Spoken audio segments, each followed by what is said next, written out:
one note to share with you is currently you're muted. We can't hear you and we can't see you, but if you have a question, there is a way to do that. Just at the bottom of your screen, there's a button for Q&A. Type your question in there and we'll get to as many of the questions as possible at the end of the presentation. If we happen not to get to all the questions, we'll try to make sure they're in our publications in the near future. So our presenters today, we have Patrick Barron. He's a physical therapist and owner of FastBack Physical Therapy in New Berlin. And he's joined by Eric Johnson. Eric is a neuro exercise specialist and founder of Movement Revolution and Rocksteady Boxing Windy City. Eric has been working with people with Parkinson's for 12 years and has worked with over 1,000 people with Parkinson's throughout his career. He started Movement Revolution to provide better access to expert-led exercise programs for people with Parkinson's disease that truly impact and change the course of people's lives and symptoms. Movement Revolution was started in the Chicago area and has recently opened a new location along with Rocksteady Boxing in New Berlin. So welcome, Eric and Patrick. Thank you guys very, very much. Thank you. Thank you to the Wisconsin Parkinson's Association for having me and Patrick along with you guys today to talk about something that we are extremely passionate about, and that would be exercise. So we're going to go through and do some things with you for today. I'll go ahead and start to share my screen, and we can get started.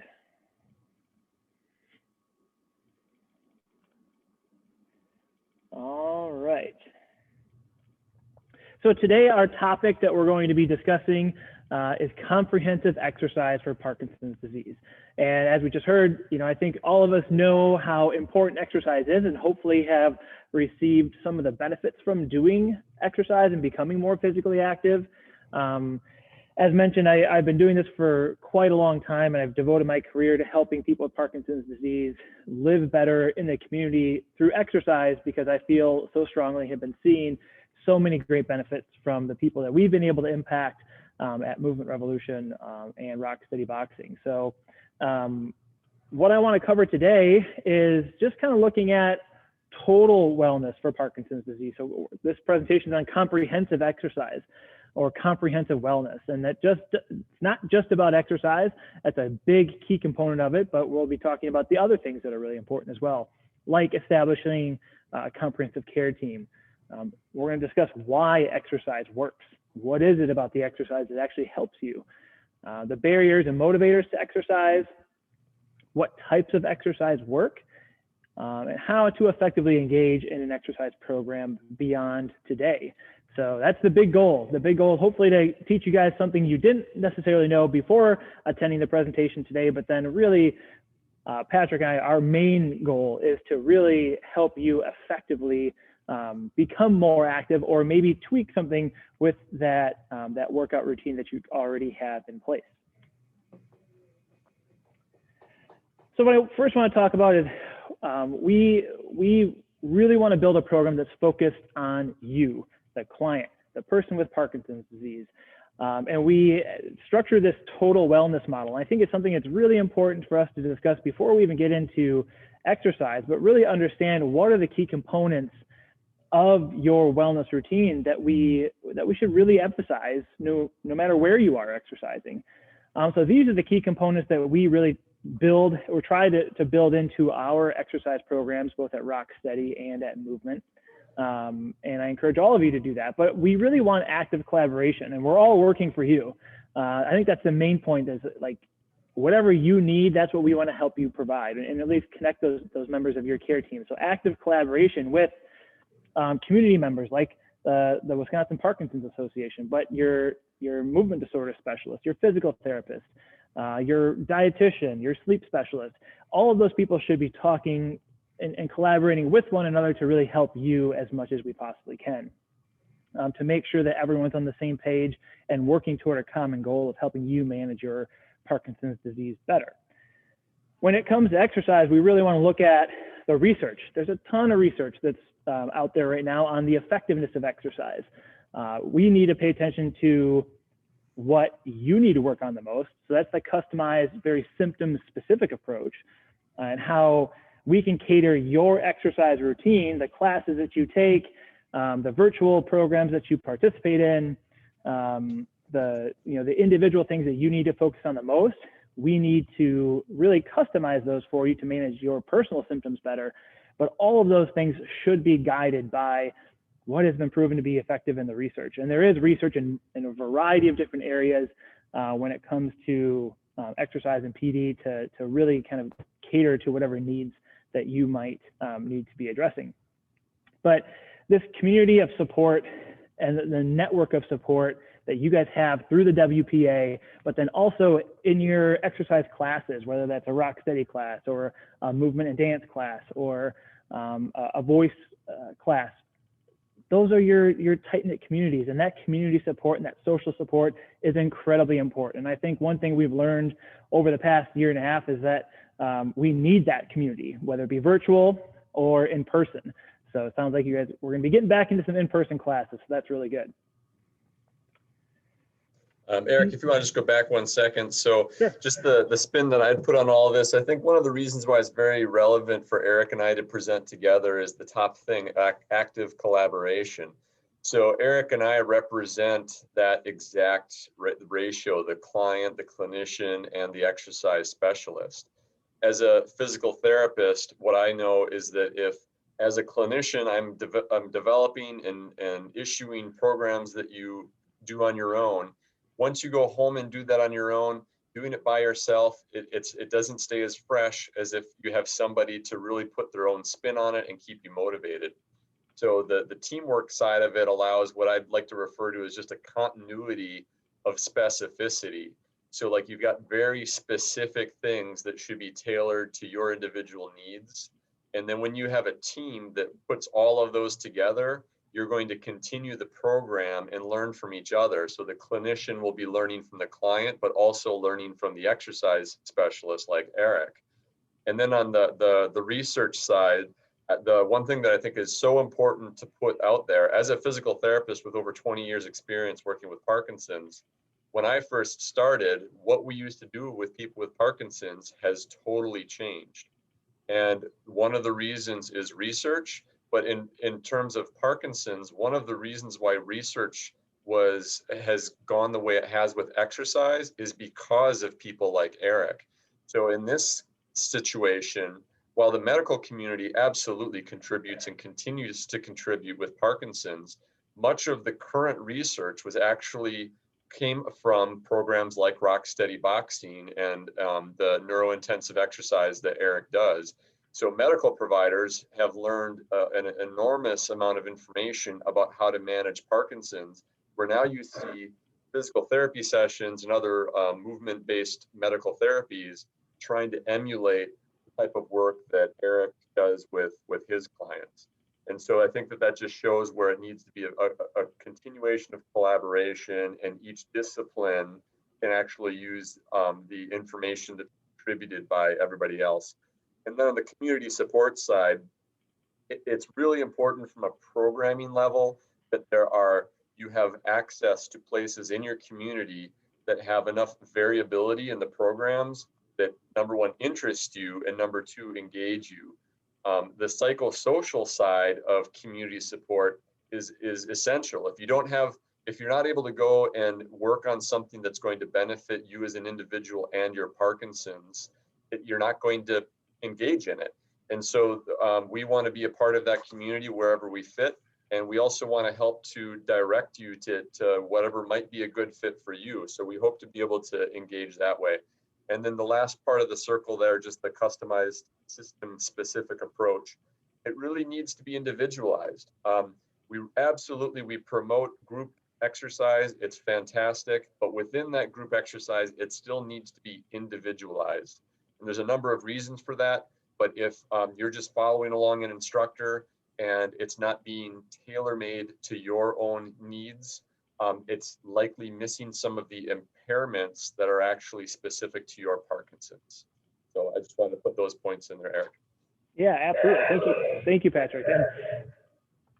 And I think one of the things that Patrick just touched on is something that I'm very passionate about. Something we do a lot at Movement is when we're working with people in a group setting, and everything that we talk about today is going to tie right into this, is making you aware of the things that you do need to address and focus on when you're in a group class. What is more challenging for you? What is most challenging?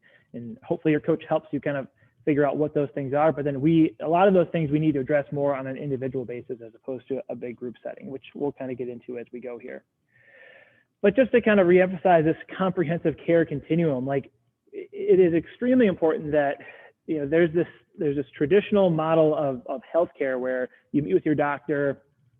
There are inpatient therapies if something more significant were to happen or an illness were to arise. But then I'm sure many of you have been taking outpatient therapies with people like Patrick or Patrick himself. And it's really important that once you're done with those therapies, you have somewhere to go and somewhere to participate. And also that active collaboration back and forth with one another. I can say that having Patrick and working with the people at Rock City Boxing in New Berlin for the short period of time that we have, it's been fantastic to be able to bounce ideas off of one another and actually say, hey, we have this boxer with a shoulder injury. We have someone that is feeling some lower back discomfort. You need to go see the physical therapist. And we have a great relationship with Patrick and other therapy clinics in the Milwaukee area to make sure that we can make that referral for you, because those things shouldn't go unaddressed. And that's why this comprehensive care continuum is so important, because everything, things pop up, and we need to make sure that we, one, acknowledge and address them and make sure that they don't get any worse. So in communication, or all of us to be in communication with one another is really, really important. And we, oh, sorry, go ahead. Go ahead, Patrick. Yeah, just to continue on your point there, Eric, that is where the collaboration, just like Eric said, comes into play. You want to make sure that you're using the resources available for your greatest area of need at that moment. So as an outpatient therapist, what I want to do is I want to try to improve your functional ability, address impairments, so stiffness, limited motion, limited strength, pain. And then as we hopefully reduce those impairments, things that prevent you from moving well, we want to discharge you to a program that's ongoing. And what I have observed over the years is that when we discharge patients with Parkinson's that are very well engaged in that continued exercise model, it's less likely for them to come back for the same problem. And if they do come back, we see less of a drop in function. With Parkinson's, before we had programs like the ones that Eric is describing, we would do therapy for the Parkinson's, we would get an improvement, and then 6 months later, the same person would return and they would be at a lower level than when they came in the first time. And when we would discharge that person from therapy again, they would be at a lower level than we discharged them the first time. And so it's so essential to have something that keeps things moving, because the progression, of course, with Parkinson's is a very real thing. And you want to stay on top of those contributing factors that allow for progression. And that is what the continued exercise model helps with. Go ahead, Eric. Okay. Thanks, Patrick. So I wanted to do one thing. So I can't see any of you, so I am trusting that you guys are going to do this with me. But let's do a little experiment.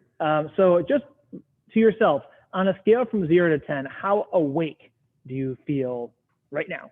It's midday, maybe you've had lunch or you're getting ready for lunch. Just take a self-assessment. How awake do you feel right now? Okay, so think about that.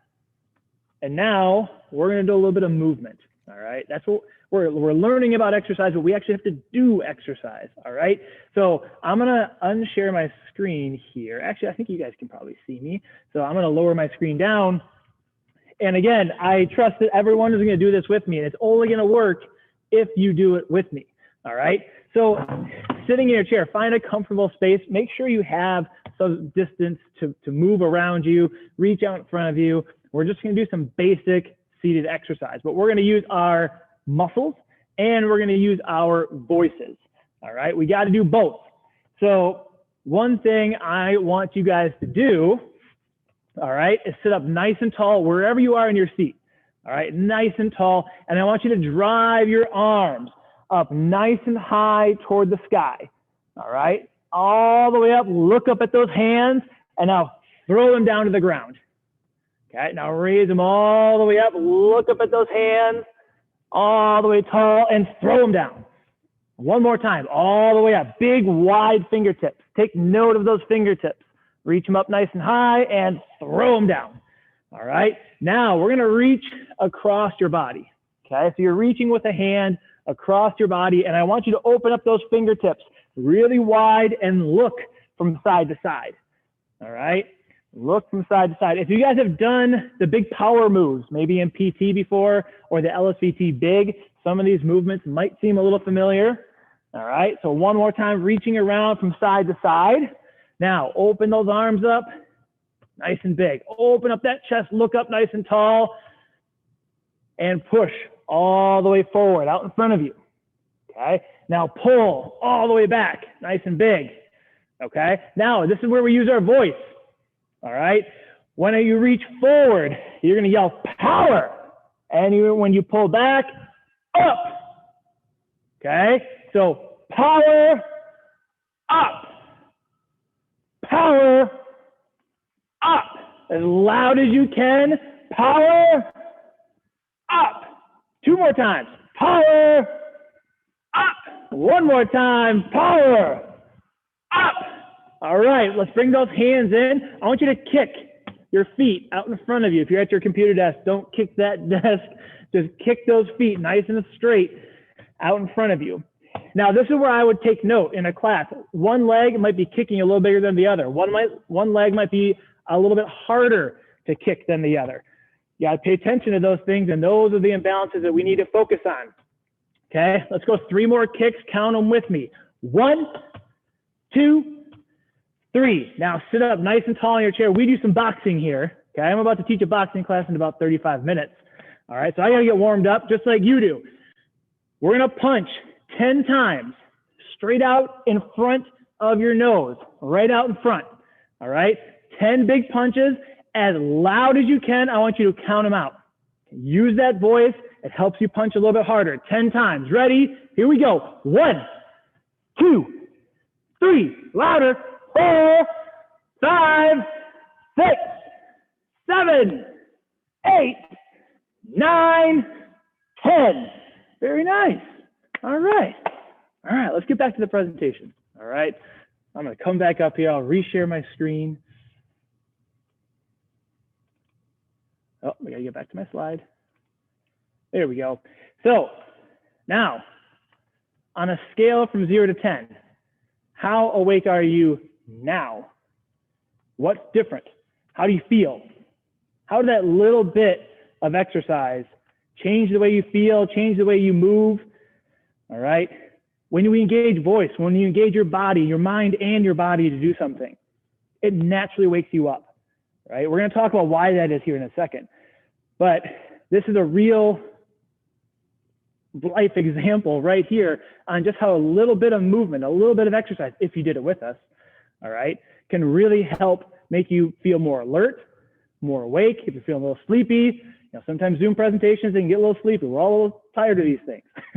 But movement will help keep you stimulated and awake. All right, let's talk about, let's get to know you a little bit first. Let's get to know you a little bit first. We have a couple polling questions. All right, so we're going to bring the poll up. The first question is, how much physical exercise do you get per week? The second question is, what types of exercise do you currently participate in? We kind of want to know and cater this presentation to you guys.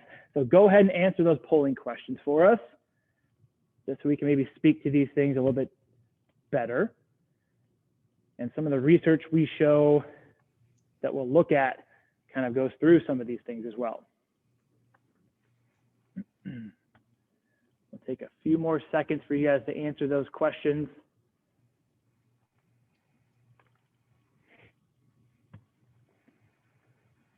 All right.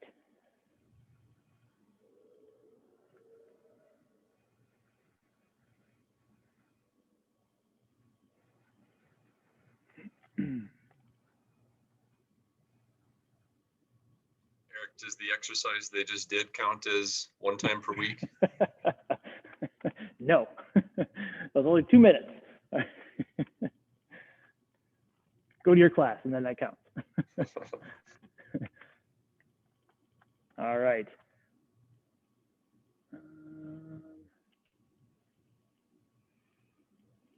So let's see. Do we have those polling results by chance? Aha, okay. This is good. All right, 67% exercise more than 3 hours per week. You are what we call high exercisers. That is fantastic. All right. We have no one that says they don't exercise at all, so that is fantastic. And it looks like in terms of exercise, what type of exercise? A lot of walking and running, strength training. All right, very good. All right. Okay, well, we're going to talk about some of these things here in a minute. Thank you very much for your participation. There we go. Let's talk a little bit about the benefits of exercise. So most of you guys in here are high exercisers, all right? So you may have experienced some of these things, but everything we just experienced in that little 2 minutes of exercise, okay, those are all benefits. And if we do exercise often enough and intensely enough, it can help you improve all of these things as well: sleep, memory, cognition, mood. If you notice the 3 first bullet points there, they're all non-motor symptoms, right? A lot of times how you sleep affects what your mood is, all right? How intensely you exercise also can affect your memory and cognition, all right? So these are all really important things, and sometimes those are the things that impact us the most, all right? And if we don't get enough sleep or good enough sleep, it's gonna be harder to exercise. But getting into an exercise routine will help you sleep better and then help you long-term, hopefully be more active.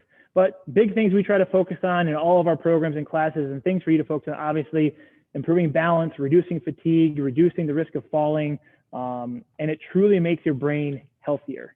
Okay, Patrick also mentioned before, kind of reducing some of those, what we call secondary conditions from coming into play. It'll help with that as well. I think that just on top of that, you can leave it on the upcoming slide also, but just the mood side of it is also something called salience we talk a lot about, where the pleasure center of the brain uses dopamine. We all know about dopamine. And so when you pick an exercise, it gets you feeling better. It's while you're feeling better, you're also using more dopamine in a good way. You want to train your brain to use dopamine, and that's a little bit what Eric's getting to here. Yep. And so a big thing that I don't think we talk enough about necessarily is, why is it that exercise works? What happens in your brain to make exercise work for you? All right. So when your body moves, it signals and excites other neurons, right? We're all animals. We're meant to move. And when we do move, that signals the brain, hey, we got to do something.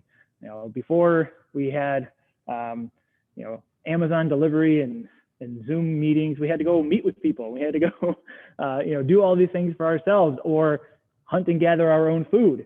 And so our bodies are meant to move. And over time, I think we've become less and less and less active, especially over this past year. Some of you may have noticed it's just getting out of COVID and kind of coming out of you know, a lot of the quarantines. It's harder to get the body going because we haven't been stimulated all that much.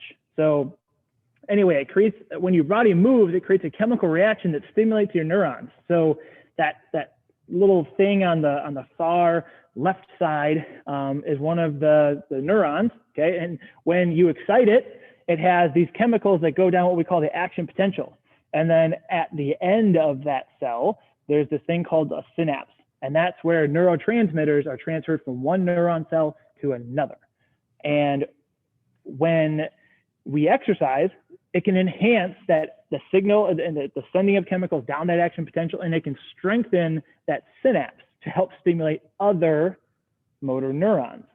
Motor neurons are what signal your mind and your muscles to move in synchronization with one another. All right, so the stronger the signal or the stimulus, the stronger the neuronal excitement, and the better movement gets signaled to the muscles. In Parkinson's, this becomes a little bit more difficult, right? The signals aren't necessarily as strong because of the loss of dopamine. But what we can do to fight it is to move bigger and move louder. So if you're ever wondering, why are they making me take such a big step, or yell so loud, or punch so hard, or why do I have to work out that intensely?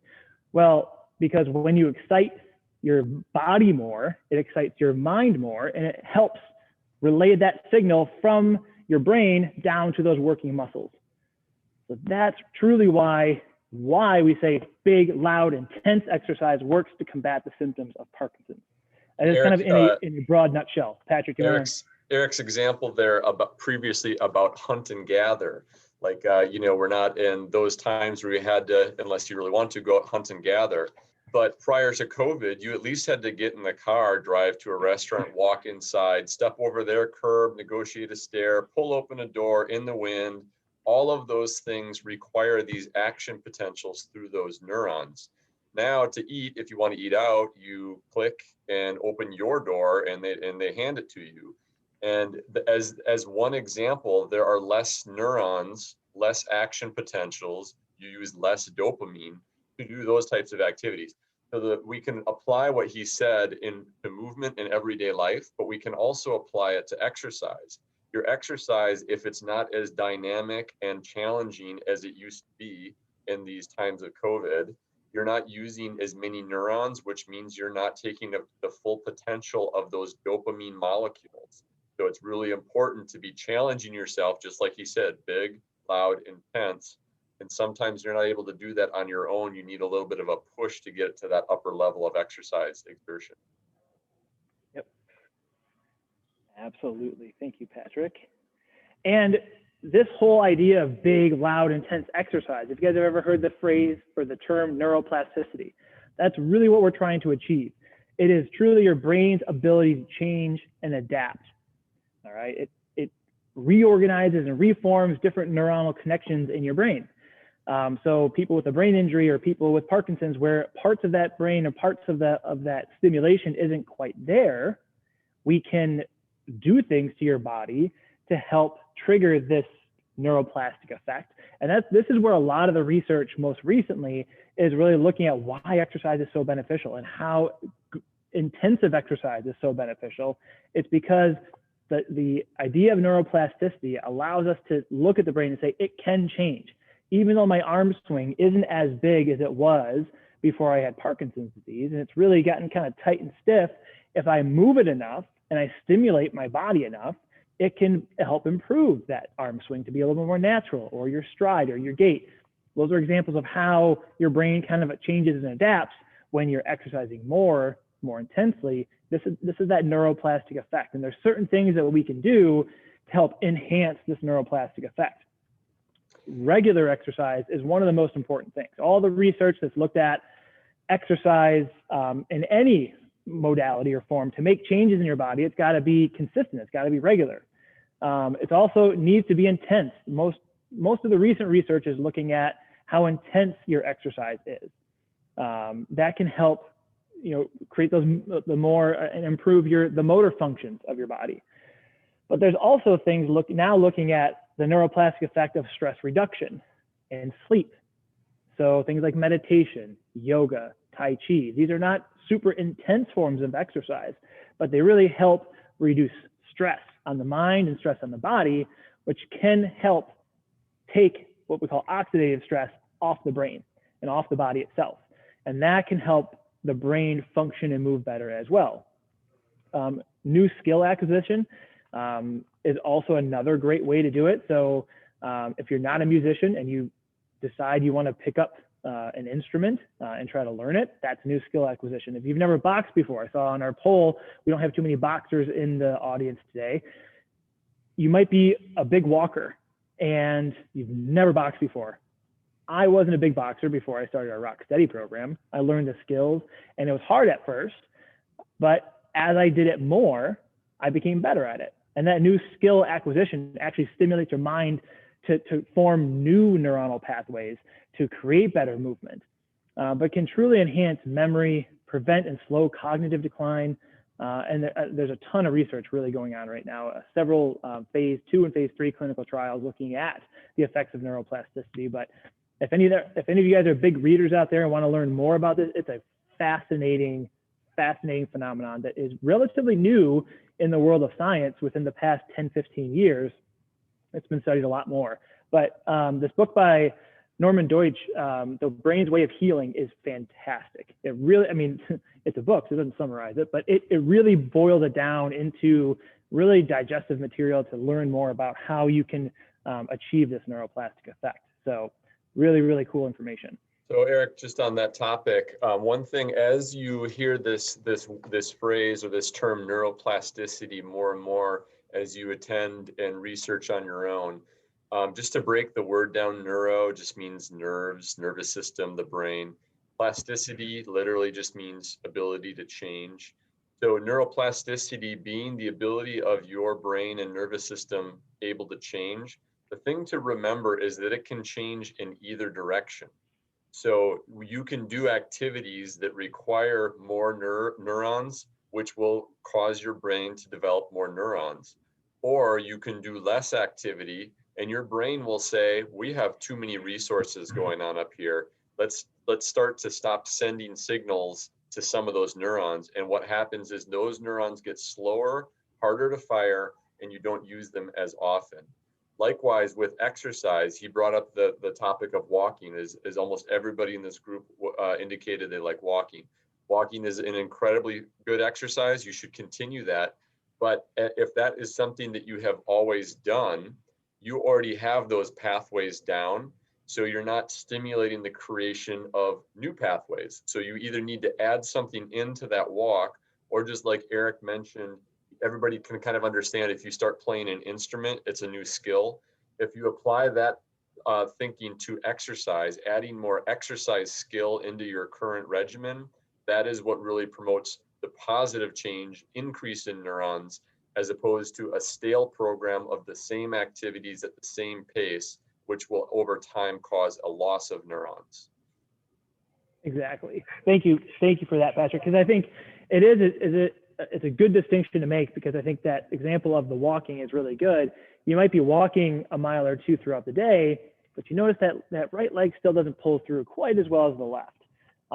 And you keep walking, and and not only does that create an imbalance in your body, which we won't necessarily get into, but it does. But in order to make that better, we have to do something different to fight that lack of ability or loss of ability on that right leg. It might be minor, but really important to pay attention to that. So doing a boxing class, it's not just punching with the hands, it's a lot of kicking and really focused big steps as well. And doing that is a new skill as well, right? So you're adding that additional stimulus to make something that you do and love to do with those walks a little bit easier and a little more symmetrical. But exercise truly is medicine. It has been studied, it's been proven to really help manage certain symptoms better. Balance, length of stride, quality of life. I mean, there are a ton of things that have been shown to really be effective when it comes to managing your disease better. Exercise truly is medicine. And just like you take your pills every single day, get your exercise in every single day. It doesn't have to be, a super intense class or a run outside every single day, but whatever it is that you do, it should be consistent. And maybe it's a 15-minute stretch every day, or maybe you're not exercising as much right now. What's important is, even if it's 5 or 10 minutes, even if it's that 2 minutes that we just did in the chair, that's more than you did the day before. And that's a shot of movement. It's a shot of exercise that's going to help you function and move better. And you just build on that and change it over time. So when we talk about, and this is kind of a summary, we would call our methods here at Movement our neuro-intensive exercise. It has to be intensive in some way, shape, or form. But these are the principles that I try to build into every presentation we do, because they are the most important. It kind of summarizes all the research into a nutshell, saying that specificity is extremely important. So what you need to work on, what you feel, how you feel, and what you want to be better at doing. One of the biggest questions we ask all of our clients in our initial evaluations is, what do you enjoy doing now that you want to keep doing? Or what is most challenging for you that you used to do maybe 6 months or a year ago that you've maybe stopped doing that you might be able to get back to? And that's where we build on that specificity of, hey, within your exercise program, we want to address all of those things. The intensity, extremely important, and the consistency of that intensity, also extremely important. And again, kind of in a nutshell, if it doesn't challenge you, it truly doesn't change you. It doesn't stimulate those neurons the same way. So that's kind of boils everything down that we've just really talked about. Let's just talk about barriers. I know we're kind of running low on time. I think Patrick and I could probably talk about this for a couple hours, but we want to make sure we keep an eye on the time. Let's take another poll. Let's look at barriers to exercise. So what barriers prevent you from exercising? All right. So go ahead and answer that poll for me.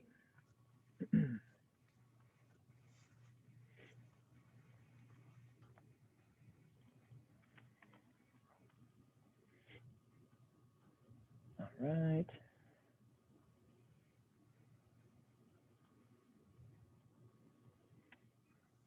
So let's wrap that polling up here. Let's just take a look and Eric, see. as that's wrapping up, I'm just curious, that book you referenced, is that a pretty easy read? Is it a highly technical read, or is that something that everybody could enjoy? It's something everyone could enjoy, for sure. Yeah. I've sent it off to my parents, and a lot of our clients have read it. So definitely a relatively easy read. I mean, it gets a little nerdy into the brain science, but it keeps it at a pretty high level.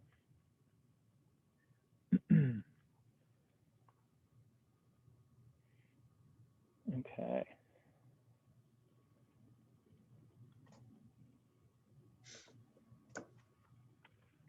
Okay. So what barriers prevent us the most? Looks like being tired throughout the day, right? Symptoms might get in the way, the cost of the program, no one to motivate me. Yeah, and these are all very common barriers that we try to address as much as we can with all of the programs that we facilitate and that the WPA and everyone else tries to facilitate as well. And I think this is one that we get a lot, too tired throughout the day. And that's where this comprehensive approach to exercise, I place a huge responsibility on myself and our team to really make sure that we're helping you address and figure out why and what causes you to feel the way that you feel throughout the day. Fatigue and tiredness is a big thing that we hear about. So we want to look and see, hey, is there some way we can help you sleep better at night?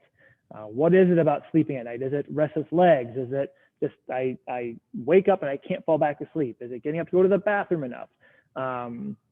We get that a lot. And sometimes, the energy that takes you to move throughout the day, it does kind of take a toll on your body. But then if it's purely just the movement, you sleep well at night, maybe it's changing up that exercise routine to more positively affect your energy levels. But there's a study that was done at the University of at Northwestern University and the University of California on what are the motivators and barriers to exercise. And it was interesting just to look at, the study that the polling question that we did before looked at, are you a high exerciser or a low exerciser? And it's my goal to help try to reduce these barriers as much as we can, but kind of comparing your results compared to these are the results from the study. So roughly 205 people, I believe, with Parkinson's disease that they surveyed, trying to look at what motivated or what were some of the barriers that affected them with their exercise. And a lot of it was fear of falling, and the low exercisers tended to have more of these barriers than the high exercisers. But I think one big one for both categories certainly was I am tired throughout the day. And a little bit more, I tried to do some, any outliers here that affected low exercises more than high exercisers, and those being don't have easy access to a facility. I think someone else said, there's no one there to exercise with me. And then depression is also a very real thing that we have to combat too if we are a low exerciser. And all of these things can be improved upon. And I encourage all of you guys to work with your health and exercise professionals to help manage these barriers a little bit better. There are solutions for many of them, for pretty much all of them. If we can help in any way, be happy to do that. But Eric, if I could just jump in on the most common one, the fatigue, because we get that all the Yeah. time here in therapy. I just want to comment that one of the biggest factors with that is if you're not moving enough during your selected activities during the day, you're stressing certain parts of your body over and over and over again. When you go to sleep at night, your body spends most of the night repairing those overworked areas. When your activity and exercise is more dynamic, your body is consuming energy, and rather than one area having to focus on repair, you get more restful sleep because you worked. And so anybody who has that feeling of being tired during the day, one of the most common reasons is your body is working on repair because certain areas are overstressed. Exactly. And so these are some of the same study looked at what are the motivators of exercise? What can we do to really help motivate and continue to motivate people to stay active? As you can see, a lot more motivators for the for the low exercisers than the high exercisers. So we need more motivation if we're not exercising as much. And I think that's a big thing, is working with a one-on-one trainer, being engaged in a group, maybe starting with some short duration activities and then building that up over time, because going into a 60-minute class could be a little bit daunting. And the people that are high exercisers, working out with someone seems to be very, very beneficial. But in both cases, talking to your doctor, making sure that they know that it's necessary, and having that conversation with your clinicians is also a big motivator as well. So, I think that's, I'm looking at the time. If you guys are wondering kind of who are we at Movement, what is this all about? What I encourage you guys to do is seek someone out that really is skilled and knowledgeable in working with people with Parkinson's disease. I, as a health and wellness professional, I decided to devote my career into exercise and really bring in really certified and really experienced team members that know the ins and outs of Parkinson's disease. And that way we can coach you on all of these factors a lot better. But every program should be catered to you, and to have that community. That's what we do here. Let's see. One thing that I wanted to touch before we get to questions is that we are doing what we're calling a Kickstarter initiative. Coming out of COVID, things are reopening. And if you guys want any more information on what we discussed today, this is a great way to do it. This is a free initiative that we're offering for everyone that is a month long. We're going to be sending out one email every week that's going to give you new objectives and goals to get you more physically active in a variety of different ways, week in, week out. We'll also share research, any relevant community events going on, and weekly objectives and milestones to hit. So we did 2 minutes today, maybe we'll do 5 minutes next week. But if you wanted to get started, there is a link in the chat box, I believe. So you guys can click on that to register, and we'll get that started as soon as probably not next week, but the following week. And there'll also be a link in a survey that follows the program from today. So we're really excited to keep continuing to engage with you. So please let us know how we can help. This is a great way to start. Let's see. Let's get to questions. If you guys have any questions, this is my contact information. Please feel free to reach out. I'm happy to help. But just looking at the time, let's get to some questions. Excellent, Eric. Eric and Patrick, thank you very much. For those who don't know me, I'm Jeremy Oddie. I'm the Director of Outreach and Education with the Wisconsin Parkinson Association. If you have a question on anything Patrick or Eric covered today, please go to the Q&A section and put that in there, or put it in the chat feature, and we'll be happy to ask them those questions that came up. So first of all, I want to thank both of you for your time. I know it's not always the easiest thing presenting from 2 different sites, but I think you did a great job with it. The one thing I want to point out, Eric, and actually kind of ask a question, when you did some of those exercises towards the beginning, you did some of the power exercises. The one thing I noticed, you used a really loud voice, and I don't think it was just because your microphone. Can you maybe explain some of the rationales to why you're using a loud voice, and you probably want the participants to use a loud voice as well? Yes, absolutely. I try to get, I'm as loud as I possibly can when I do these exercise classes, and I encourage everyone else to do the same. If you guys have done speech therapy, so the LSVT big and the LSVT loud, we're kind of like the starting blocks for a lot of this research on movement for Parkinson's. LSVT Big started with just LSVT, which is Lee Silverman voice training. And what they show is like the muscles of your voice are the same as the muscle in your bicep in your arms or your legs. They have to be conditioned. And when we use your loud voice, when we enunciate and really just stress in a good way your vocal cords and the muscles around it, it really helps with not only speaking louder, but also swallowing and things like that as well. So, got to be loud. Perfect. I appreciate that. The other question I have, and I see this a lot in different exercise programs, we talk about the importance of physical exertion. Get the blood pressure up, get the heart rate going. And that's all well and good, but we never ever explain to people how do they identify if their heart rate is up to the level they want. So is there a way that they should maybe checking their pulse, their heart rate, or anything like that you would recommend so they can really see, am I hitting that exertion level? Or do I feel like I'm really, really working hard, but I'm really not working as hard as I think I am? It's a great question, something I should have included in my presentation. Yeah, actually, it's extremely important. And all the research shows intensive exercise looks at 80 to 85% of your maximum heart rate. How do we know that? There's a general calculation that you can make, 220 minus your age, and then you multiply that by 0.7 or 0.8 to figure out what those ranges are. But you can wear an Apple Watch. They have, a heart rate monitor on there. If you're doing intensive exercise, those tend to not be very accurate, just FYI.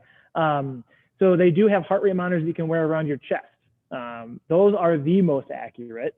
You can do any kind of exercise with it, and it reads collectively and accurately the entire time. And actually, about 6 months ago, we have recently installed a heart rate monitoring system at our facilities in Chicago. And it's been super interesting to watch people's heart rate responses when they are exercising, like the same workout that we put them through before they had a heart rate monitor and then after they have a heart rate monitor, just being aware of like how intensely you're working and what that movement does to your heart rate is oftentimes not something we're fully aware of. So this heart rate monitoring system, there are apps that you can use on your phone. We use one called MyZone, and we do competitions to like encourage our members to like compete against one another. And when you track it, you can track it on any of those devices. But MyZone is the one that we use, and there's a lot of other ones out there. But that's one of the best ways to do it. Perfect. Couple questions in the Q&A area. One I can answer myself, actually. Somebody asked, how do I get information on the free program Eric mentioned? If you go to the chat function, there is a link to it. And when we send the evaluation out in a little bit, there will also be another link where you can sign up that way to learn a little bit about the free program that Eric mentioned him and Patrick will be doing. The next question, though, is from Kathy.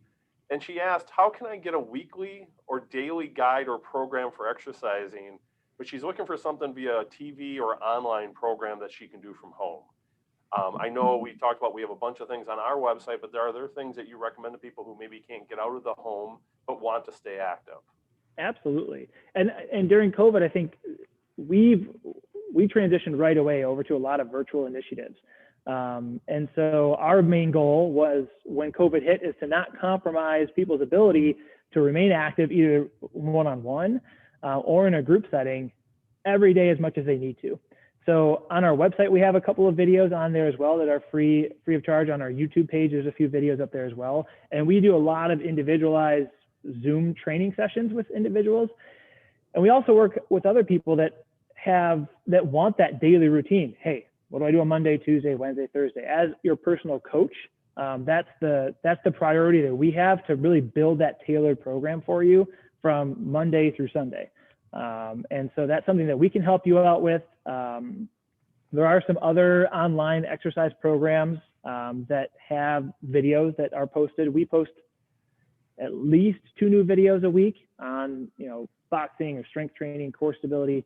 So if you have any questions on that, I'd be happy to follow up with folks after the session as well, to guide them toward, the WPA. But a lot of times it's a matter of what's best for me. What does that schedule look like? So it all is very customizable. If I could interject into that topic also, the whole topic of self-initiative with exercise is essential, because we call that lifestyle medicine, where you're taking it upon yourself to engage in those activities that are investing in your own health. So everybody should already be doing those things.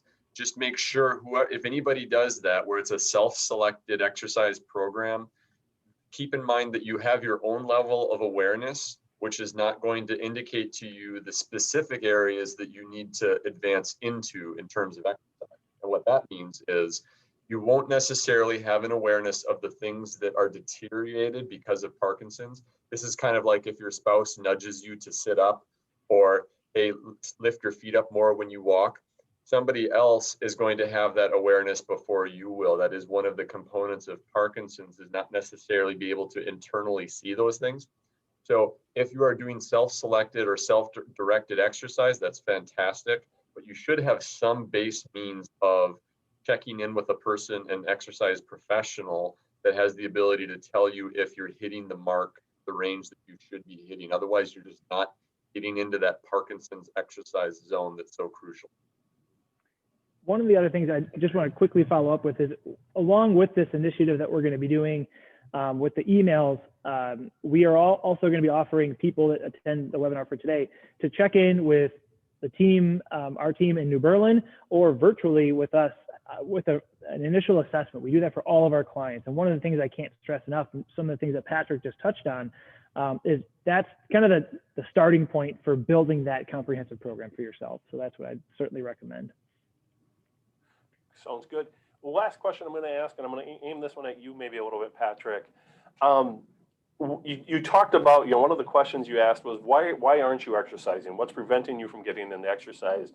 And I think one of the things I can say from a personal level, and I've seen other people, it's trying to do too much too fast, jumping in at the accelerated level instead of working your way up to it. So since you do a lot of classes at FastBack, Patrick, can you maybe talk about how you slowly build those blocks up so that your body and muscles get used to the exercise and it becomes a pleasurable experience, not a painful experience? Yeah, that's a great point, because the pleasure side of it is so important. If you go and you exercise and you feel like you're just getting beat up and you leave feeling exhausted and demoralized, you don't want that. But my personal opinion is that intensity is a relative thing. So a person coming in a wheelchair, which we get, that person is going to be taken to the same relative intensity as somebody who's newly diagnosed. And what I mean by that is we're going to be selecting activities that are intensive to them and their lifestyle. So the exercises that Eric did as a demonstration, those might be intense for some people. So for some people, that would be scaled back 50%. The movements would be a little bit less reaching, maybe a little bit less speed. But the goal is to identify how you're moving in your daily life right now. Your exercise should always be more intense than that. It's the analogy of anybody who watches baseball. There's the on deck circle. When the batter comes up, they put the weight on the bat. They swing the heavy bat. They're really kind of moving that heavy weight. And then they go and it's time for the real thing, and that bat weighs nothing anymore when they're in the plate. Exercise is the same way with activity. You want your exercise to be intensive more than your daily life requires. Then when you meet these things in real life, it's like a breeze. Well, thank you both so much. Really appreciate the presentation. Hopefully a lot of people got some great exercise tips out of that.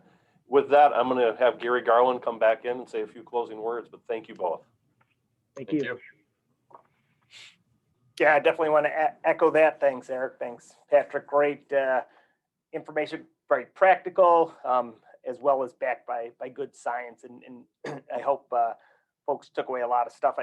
The thing that's struck me, and that probably folks in the audience as well, was when you talked about barriers, and just the two that jumped out were motivation and falls, right? So people not having that motivation, not having, being worried about falls, and which speaks to the programs that you run, exercise programs, and WPA runs as well, just having professional folks there, having good camaraderie. So folks out there who have not joined an exercise class, I want to encourage you to do so. We're going to have this recording up. So if you want to watch it again, if you want to share it with somebody else, it's going to be up within a couple hours. If not sooner, on our website, wiparkinson.org. You're also going to receive a evaluation for today's program. And I really want to encourage you, it'll take you maybe 5 minutes, but it's so valuable to us to hear how you felt about today's program and other programs you'd like to see WPA carry out. We are very bottoms up. We want to deliver the programs that you need, but the only way we can do that is if we hear from you. So please take a few minutes to fill that out. Next Thursday, please join us. It's May 27th, and it's going to be Estate Planning for Your Future. It's going to be attorney Joanne Leifheit will be speaking. So the link you used today, it's going to be the same link. You can just click on that again and join us next Thursday, same time. Also want to encourage you to save July 30th. That's our symposium. So hopefully you'll be there in person with us at the Brookfield Conference Center. There'll be virtual options if you can't make it in person. And final thing I want to say is we love providing these programs to you. All these programs, whether it's exercise, our magazine, different educational programs around the state, those are free of charge to you, and we want to do that. Of course, they carry costs. So what we want to ask folks support in, 85% of our support comes from individuals just like you. So many of you I know in the audience already give to us. Thank you. I know also many of you are not in a position to give, and that's fine. But if you're in a position to give and haven't done so recently, we want to encourage you to do that and help make these programs available ongoing. You'll have that chance when you get the evaluation today. So thank you for joining us, and we look forward to seeing you next Thursday.